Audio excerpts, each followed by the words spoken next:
Hello बच्चों, let's see this question. This question says a chain of mass m forming a circle of radius r is slipped on a smooth round cone with a half angle theta. Find the tension in the chain if it rotates with constant angular velocity omega about a vertical axis coinciding with the symmetry axis of the cone. तो देखिए पहले यहाँ तो की concept की बात करते हैं। आपके पास की कॉन्सेप्ट क्या होगा इस वाले के लिए? की कॉन्सेप्ट तो ये आपके पास है circular motion. Circular motion circular motion आपको क्या दे रखा है कि एक कोन है आपके पास, इस तरीके से कोन है। मान लीजिए सपोज करिए कोन हो गया आपके पास और स्मूथ है, इसका मतलब कोई फ्रिक्शन नहीं आपके पास यहाँ पे। और इसका सेमी वर्टिकल एंगल दे रखा है आपको थीटा, यानी कि हाफ एंगल। अब इसमें एक चेन है आपके पास, मान लीजिए इस तरीके से चेन 11, एक चेन है इस तरीके से यहाँ पे, ये चेन है आपके पास। और क्या करिए सर्कुलर मोशन करिए, यानी कि पूरे के अराउंड हो गया आपके पास ये चेन। तो इसकी बात करते हैं यहाँ पर। तो देखिए चेन पे कौन कौन सी फोर्सेज लग रही होंगी। एक तो लगेगा नॉर्मल इस डायरेक्शन में, परपेंडिकुलर टू द सरफेस होगा डी एन मान लेते हैं। तो यहाँ पर अगर एंगल थीटा है तो ये थीटा बनेगा आपके पास, तो ये थीटा बनेगा। तो वापस अगर इसके कंपोनेंट ले अपन, एक तो इस डायरेक्शन में और एक इस डायरेक्शन में, क्योंकि जो आपका एम जी होगा इस वाले पार्ट के लिए, छोटे से पार्ट के लिए जहाँ पर नॉर्मल फोर्सेज लगा रहे हैं, तो उसका डी एम मास ले लिया अपन ने, तो वो किधर लगेगा, इधर लगेगा डी एम जी। यहाँ कॉर्नर पे जिस पर अपन नॉर्मल फोर्स लगा रहे हैं, तो इसका यहाँ पे जो एलिमेंट है रिंग का, उसका मास अपन ने डी एम मान लिया, तो यानी कि नीचे की ओर लगेगा डी एम जी। और ये थीटा हो गया आपके पास, ये फिर से 90 डिग्री, तो ये थीटा हो जाएगा फिर से। तो ये वैल्यू हो जाएगा आपका डी एन कोस थीटा और ये हो जाएगा आपका डी एन साइन थीटा। तो एक कंडीशन तो कह सकते हैं कि ये चेन आपके पास रोटेट कर रही है, तो जो आपका डी एन कोस थीटा है, यानी कि जो चेन रोटेट कर रही है, अगर इसका टॉप भी देखे तो आपको ये चेन इस तरह से सर्कुलर मोशन में करती हुई दिखाई देगी। जो आपके पास चेन है इस तरीके से, और जो डी एम एलिमेंट अपन ने माना है यहाँ पर, तो सपोज करिए वो एलिमेंट ये है आपके पास। तो यहाँ से ये सेंटर होगा इसका। तो इस पर क्या होगा, ये एक तो अपने एक्सिस के अबाउट, यानी कि ये जो दिख रहा है आपको वर्टिकल एक्सिस दिख रहा है, इसके अबाउट रोटेट कर रही है किसे, ओमेगा एंगुलर वेलोसिटी से, इस तरीके से ओमेगा से। तो आपके पास यहाँ पर जैसे ये एलिमेंट लिया, इसकी लेंथ बोल देते हैं अपन डी एल, और इसका मास अपने पास कितना डी एम है। तो डी एम की वैल्यू निकाले अपन किस तरीके से आएगी, तो यहाँ पर देखिए मास डेंसिटी डिफाइन करें अपन।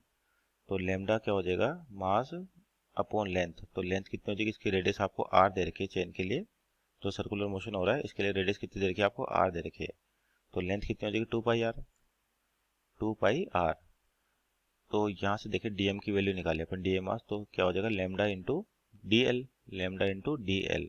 और डीएम आपके पास डी एल लेंथ निकाले, तो सपोज करिए जैसे आपके सर्कुलर मोशन हो रहा है, तो फिक्स है कि आपके पास सेंट्रीफ्यूगल फोर्स लगेगी और वो होती रेडियली आउटवर्ड होगी। तो यानी कि अगर मास डीएम लिया तो ये हो जाएगा डीएम ओमेगा स्क्वायर आर, आपके पास डीएम ओमेगा स्क्वायर आर।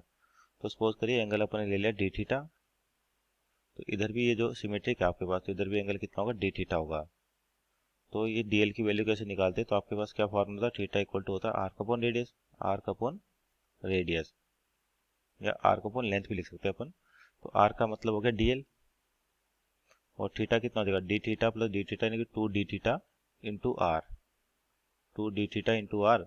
तो कह सकते हैं अपन जो डीएम मास हो जाएगा आपके पास, छोटा सा जो एलिमेंट लिया अपन ने, ये लेमडा डीएल की वैल्यू क्या आ जाएगी आपके पास, लेमडा आर 2 थीटा। तो लेमडा की वैल्यू कितनी, एम अपॉन 2 पाई आर। तो ये कितना हो जाएगा, लेमडा की वैल्यू रखे अपन M upon 2 pi R into R D theta, R D theta, और इंटू में 2 भी आपके पास। तो यहाँ से क्या हो जाएगा, आर से आर कैंसिल आउट हो गया आपका। तो ये बचेगा कितना यहाँ पर आपके पास एम, और ये 2 से 2 भी कैंसिल आउट होगा, तो बचेगा M upon pi into D theta. तो ये छोटा सा डी मास हो गया आपके पास, कौन सा, जो ये एलिमेंट यहाँ पे दिखाई दे रहा है। तो देखिए इसका जो चेन एलिमेंट लिया है इसका एक और डायग्राम बनाया पर, तो उस पर कौन कौन सी फोर्सेस लगेंगे। जैसे मान लीजिए आपके पास ये इस तरह से जो डी एल एलिमेंट लिया था वो ये है आपके पास इस तरीके से, और ये हो गया इसका सेंटर। और यहाँ पर आपके पास कौन सी फोर्स लग रही है, D M omega square R, D M omega square R. तो यहाँ पर देखिए अगर बात करते हैं कि इस वाले एलिमेंट की, तो ये डी थीटा एंगल लिया था अपन ने, डी थीटा, ये भी डी थीटा था, और ये भी कितना हो गया, डी थीटा। ये आर है इसे आपके पास। तो यहाँ पर जो टेंशन लगेगी रोटेशन की वजह से, इस तरीके से इस डायरेक्शन में टेंशन जनरेट होगी। अगर एंगल डी थीटा है तो स्मॉल एंगल के लिए वैल्यूज ये भी जो आपका होगा, ये एक तरह से नॉन जो यहाँ पे तो अपने को कैसा दिख रहा है, सर्कुलर पार्ट दिख रहा है, लेकिन अगर एंगल बहुत छोटा है तो सर्कुलर आपको प्लेट की तरह बिहेव करता है। तो ये एंगल डी थीटा, तो ये भी कितना होगा डी थीटा यहाँ पे, तो ये एंगल भी कितना होगा डी थीटा होगा आपके पास। तो अब देखिए आगे कि आपके पास यहाँ पे बोल देते हैं कि ये होगी टेंशन इस वाले वायर में टी, और आपके पास इधर भी होगी टी। तो इस टी का इधर कंपोनेंट आएगा टी कोस डी थीटा, टी कोस डी थीटा, और इधर कंपोनेंट आएगा इसका भी टी का टी कोस डी थीटा। आपके पास ये वैल्यूज आ गई। अब आपके पास यहाँ देखिए और कौन कौन सा फोर्स लग रहा था, जो वहां पर अपना डायग्राम है, एक नॉर्मल फोर्स और है अपने पास, तो ये दिखाई दे रही होगी क्या थी, ये भी नॉर्मल आउटवर्ड आपके पास है। तो जो नॉर्मल होगा डी एन वो कहाँ पे दिखाई देगा अपने को, यहाँ पर दिखाई देगा। और उसका कौन सा कंपोनेंट आपके पास वर्टिकल है, इस डी एन का, डीएन को डीएन इस वाली डायरेक्शन में जो आपने चेन ले रखी है इस तरह से रोटेट करी, इसका मतलब आउटवर्ड ये बिहेव करेगा आपके पास आउटवर्ड की तरह डीएन कोस थीटा।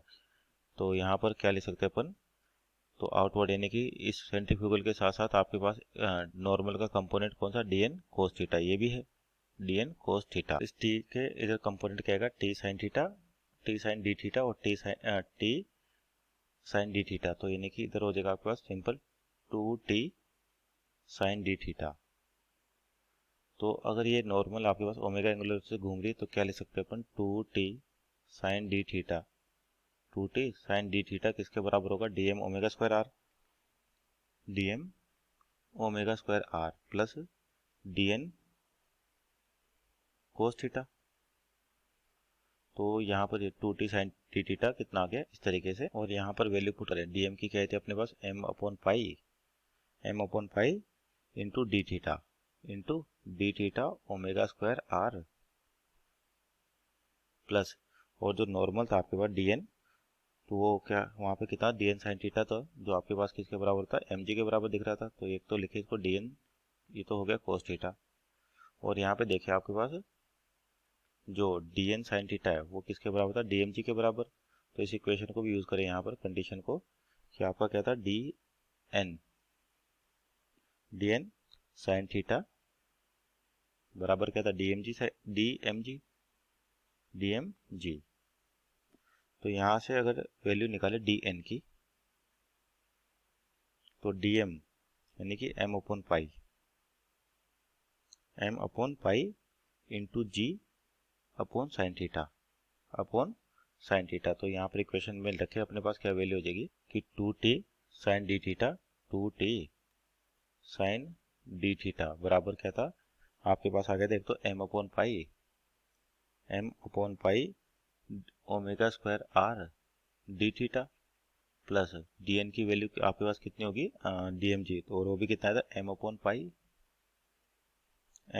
पाई डी थीटा, कितना हो जाएगा ये आपके पास cos theta upon sine theta. और आपका जनरली थीटा स्मॉल था तो फोर स्मॉल वैल्यूज